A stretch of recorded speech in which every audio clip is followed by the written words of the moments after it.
மனத்துக்கினியான்னு ஆண்டாள் ராமனை கொண்டாடுகிறாள். யார் மனத்துக்கினியான்? எப்படி மனத்துக்கினியான்? குணங்களால் மனத்துக்கினியான். ஒத்தொத்தருடைய மனசுக்கு ஒவ்வொன்றுத்தால இனியவராக இருந்திருக்கார். தசரதனுடைய மனத்துக்கினியானா?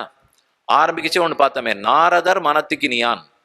அதனால மனத்துக்கினியானா இருந்துதான் ஜெயிக்கிறார்னு வச்சுங்க. ராமன் ஜெய ராம் ஜெய ஜெய ராம் ஜெயதி ஜெயத்தின்னு சொல்லணும்னா ஜெயிக்கிறார். எது கொண்டு? மனத்துக்கு இனியவரா இருந்து நம்ம மனத்தையும் கண்களையும் ஜெயிச்சு விடுறார். நாரதருடைய மனத்துக்கு இனியவரா இருந்தாரா? 16 குணங்களால இனியவரா இருந்தார். தசரதன் மனத்துக்கு இனியவரா இருந்தாரா? வா போகு வா இன்னும் வந்துருகால் கண்டுகோ மலராள் கூந்தல் வெய் போலும் எழில் தோழி தன்பொருட்டா விடையோன் தன் வில்லை செற்றாய். குலசேகராழ்வாருடைய பாசனம். ராமா போன்னு வரான்.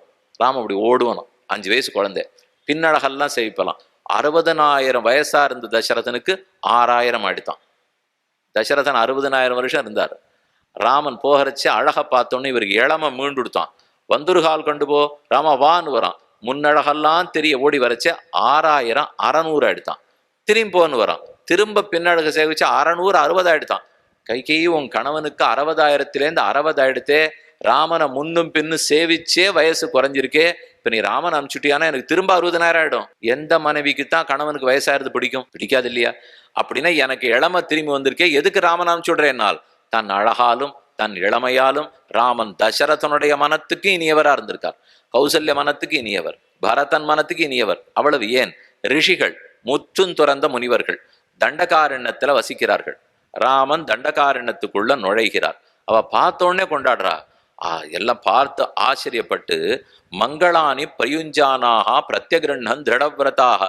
ராமா எங்கள் வியப்பு, இந்த மாந்தோல் மரவரிய நானும் 500 வருஷமா கட்டிட்டு பாக்குறேன். எனக்கு நன்னா இல்லை. ஆனா நீ இதுக்காக பிறந்தவனே இல்லை. நீ பட்டு பீதாம்பரத்துக்காக பிறந்தவன். ஆனா இந்த மாந்தோல் என்னமா உங்ககிட்ட பொருந்திருக்கு. இந்த ஒப்பனை அழக நாங்க எங்கேயுமே பார்த்தது இல்லையே.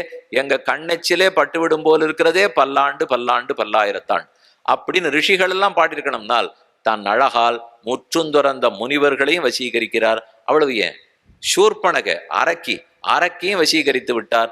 சூர்பனக கொண்டாடி இருக்கா, தாரை கொண்டாடுகிறாள். பெரிய வில்லும் கையுமா ராமன் நிற்கிறார். வசுட்டு போகணுங்கிறதுக்காக வந்தா தாரே. ஆனா வைய வந்த வாயாலே வாழ்த்தி போனாள். தம் அப்பிரமேயச்ச, என் புத்தி கெட்டாத பெருமை படைத்த ராமா. துராசதச்ச அக்ஷய கீர்த்திச்ச, யார் உன் கீர்த்தி எவ்வளவு குறைக்கணும்னு பார்த்தாலும் குறைக்கவே முடியாத கீர்த்தி படைத்த ராமா என்றெல்லாம் தாரை கொண்டாடி இருக்கிறாள்.